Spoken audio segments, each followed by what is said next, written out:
Hey tribe, Sally here. Hope you're having an amazing and fascinating day. I know I am. And this view means one thing. We're back in my tiny RV kitchen. Welcome back. Today I'm putting together a batch prep of my waffle mix that is Practical Patty approved. And if you don't know what that means, make sure you stay tuned to the end so you can find out about Practical Patty and what this really means. But I am super excited about this and the opportunity to really do some prepping. And as we go through this, I'm going to show you what we're doing and why we're doing it. So thank you so much for being here. Thank you to my channel members. If you haven't already, please do consider subscribing. If you think you are, double check to make sure. Because yes, YouTube does unsubscribe people without their knowledge. And we're going to get right into this right after we roll the intro. Come on back. Wake up with the sun in our eyes. Sally forth, no need for goodbyes. Journey calls, let's roll the dice. Every mile a new surprise. Welcome back. First off, let me show you the dry ingredients that go into this mix. And yeah, it's a lot. And it's a lot for a reason, because my goal here is to make the highest protein dry waffle mix that I can. No preservatives, none of the nasty stuff. This is all good, shelf-stable, pretty much everything here is organic, I think, actually. Because I really care about what I eat, and I hope that you do too. But the biggest reason for doing this is to make it practical. It is not practical for me to get out all of these different ingredients every single time I want a waffle, because I want a waffle pretty often. So we're going to mix up a batch of them so that all we have to do is scoop out the dry ingredients, add the wet ingredients, pour it on the griddle, and Bob's your uncle. So we're going to go through this step by step so you can see what's going on. And you can see what we're going to be working with here as we get this done is not all that complicated, right? And we're using a scale. We're going to talk about that in a minute. But first of all, I want you to know that this mix is designed around real RV life. Sometimes I've got eggs and yogurt. Sometimes my fridge looks like a condiment museum. So I built this recipe to work with whatever you have on hand. If you've got eggs, yogurt, or even just water and oil, you can make this adaptable to whatever is in your refrigerator, because this will be in your pantry already. And I've packed as much protein as possible into it. There are some things that you can make different choices about if you choose to do that. I'm using oat flour, which I've made in my blender, whole milk powder, flax, chia, and collagen. And you don't have to use the collagen. I do it because it ups the protein count, and it doesn't have any taste or flavor or texture change to it. So I'm measuring everything in grams and milliliters, well, grams today because it's all dry, because it keeps things simple. One bowl, one food scale, no measuring cups, and almost no cleanup, which is exactly what you want in an RV kitchen. Which, by the way, is another reason for doing it this way. I'm making all of this mess one time, and I'll be able to get like 8 servings out of this batch, which will be pretty awesome. So we're going to start off with unbleached all-purpose flour, which I have already put into the bowl, as you can see right here. I'm going to go ahead and turn the scale on. And our next item is also already completely measured out. This is oat flour. And I had to make this, so I measured it first, and then I put it in the blender and blended it up. And we're going to go ahead and add in the oat flour. And then we're going to tare the scale. And so what this does is reset the scale to 0. Can you see the... How about if we move it back a little? Maybe there. So we're set to 0. And the next thing we're going to put in is whole milk powder. Now here's the beauty of this, okay?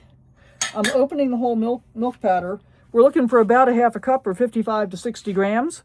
And I'm just going to dump it in. Trying not to get too much. So you gotta, gotta kind of work with that a little bit. And we're getting close. Yeah, see, and there I went right over the edge. All right, so got a little further along than I wanted to.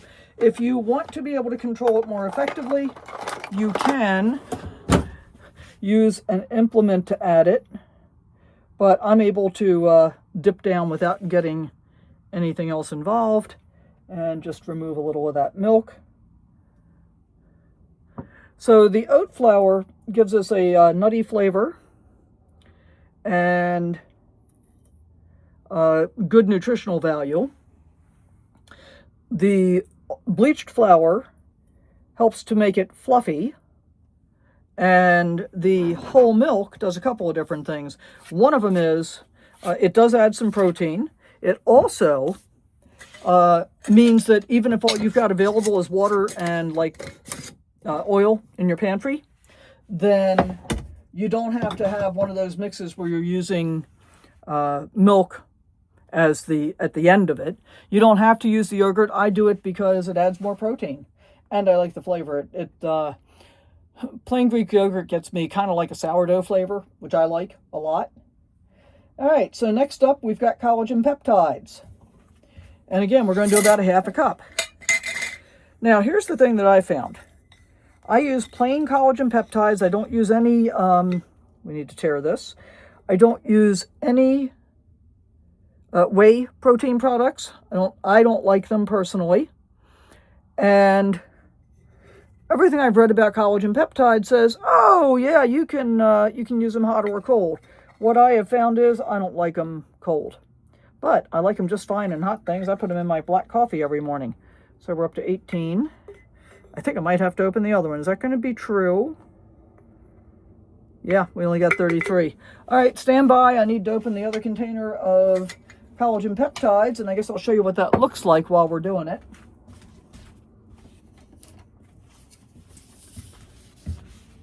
So these are the ones that I use. They're available at Sam's Club, I think also at Costco. And they're $30 when they're not on sale. And they are sometimes on sale for like $20. But I don't see that very often. So we are up to 33 grams, and we're looking for about 70. So let's just get some more in here. As you can see, my bowl is already getting full. I think we're going to go with this. Close enough. All right.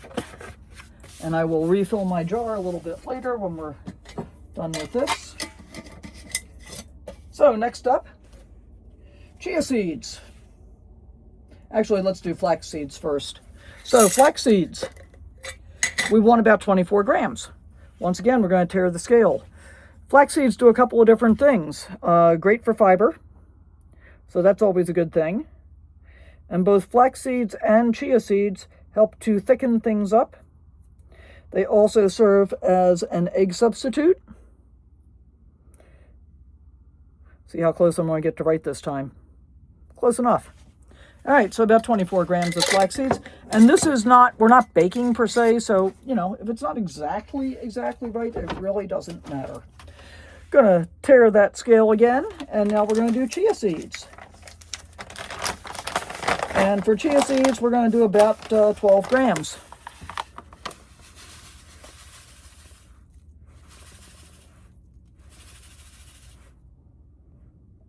Well, we're going to do about 17 grams because I forgot what I was doing. And that's fine. And again, chia seeds are often used as an egg substitute. For vegans especially, you can, soak them in water and it kind of swells up and becomes gelatinous. It's pretty cool, actually. All right, what do we got next? Baking powder. 17 grams of baking powder. Let's see how I can do it getting this right. What do we need the baking powder for, guys? That helps to make them fluffy. Helps them to rise. Now, I'm looking at how full this bowl's getting, and I'm not at all sure it's going to fit in one quart jar. It might end up having to go in two. All right, 18 and a half, close enough. A gram is a really small unit of measurement. We're going to go for about 6 grams of salt. I use Himalayan pink rock salt, which has less of a salty taste, so if I go over, that's absolutely fine. That's 2.5. That's 7. 6.5, 7. I like salt. We're going a little heavier, so we're about 8. And then I'm adding cinnamon. This is optional, but I really like it. And adding a sweetener is also optional. So I'm aiming for, now this is funny, I'm going to leave metric behind for a second, but I'll tell you what it is. I'm aiming for 2 to 3 teaspoons of cinnamon. That's about 1. That's close to 2.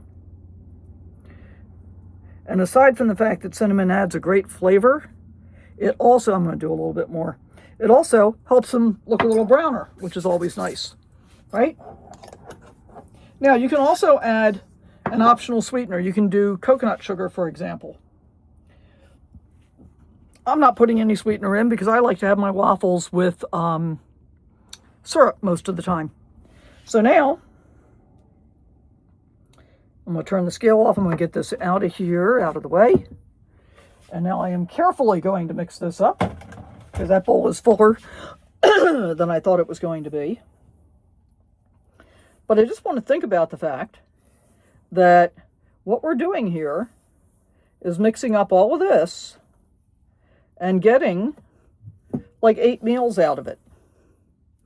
And, you know, I did the trial run yesterday doing the single batch version just to make sure it worked. And, oops, see, there we go over the edge. Don't go over the edge. Get back in the bowl. I love the fact that it doesn't have to be super precise. That's good. But I do want to get it thoroughly mixed up.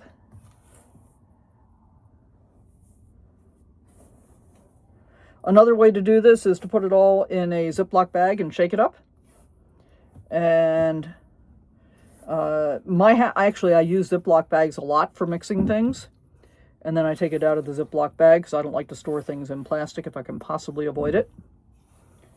And in fact, I have a full jar of chia seeds, but we were just using what happened to be left in the bag that they came in to get those out of the way. All right, so we're getting pretty well mixed up here, I think. I do want to make sure it's pretty well mixed. Now, each time I use it, and it'll be difficult the first time or two because the jar will be very full, but I'll shake the jar up also to, you know, try and make sure it stays mixed up. I don't think it's going to separate, but just in case. So I'm going to be storing it in a 1-quart mason jar. And see, I'm making a mess, but I'm only making this mess once for a change. And so when it's time to make the waffles, all I have to do is scoop out the portion that I need.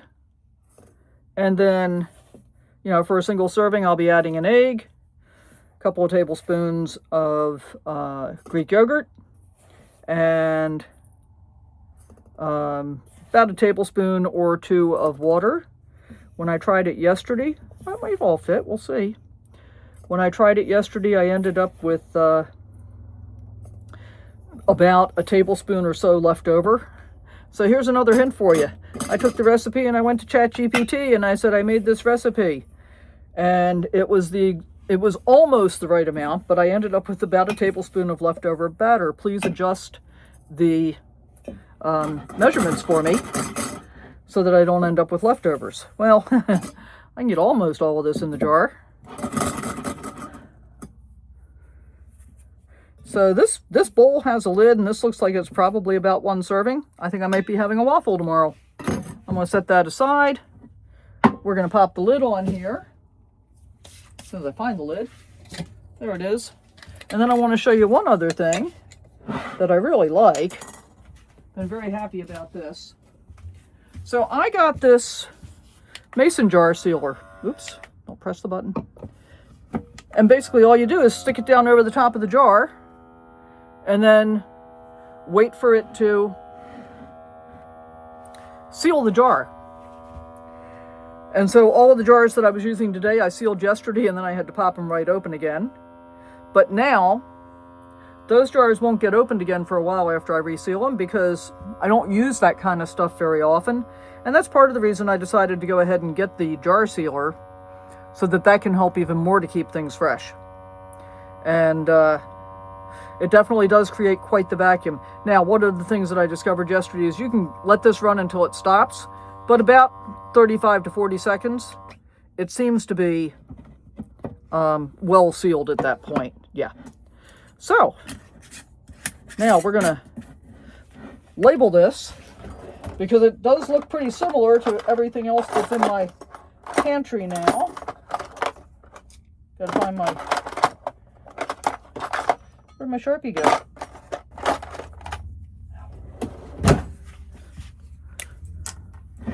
Okay, so we're going to call this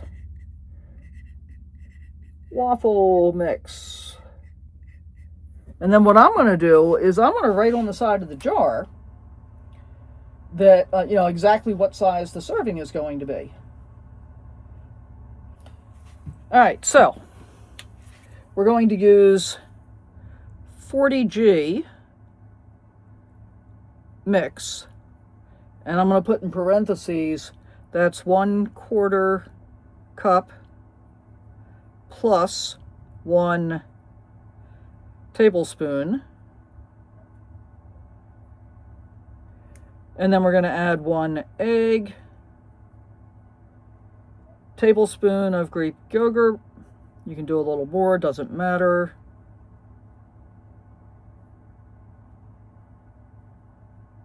Writing around the edge of the jar.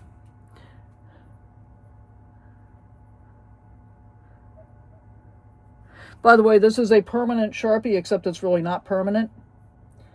And then about 30 ml of water,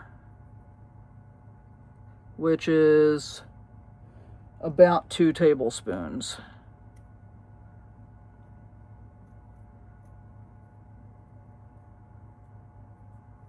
So I'm labeling the top of the jar because that's what I see from the top of the pantry. And then the instructions are on the side of the jar. Now, this is a permanent Sharpie that I'm using, but it's really not permanent. You can wash it off with alcohol if you want to. And the truth is, it kind of wears off toward the end of its time at some point anyway. So,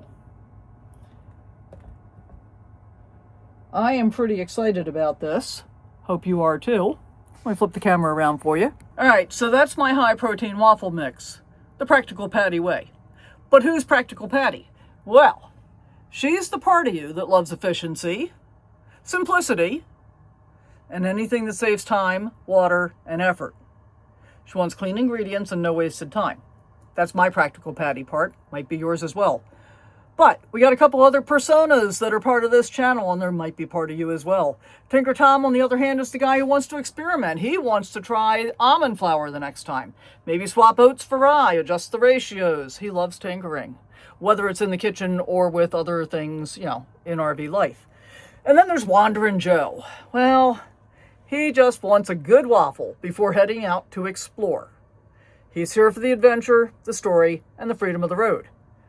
So most of us have a little bit of all three as part of us. So tell me in the comments, which persona showed up for your breakfast today?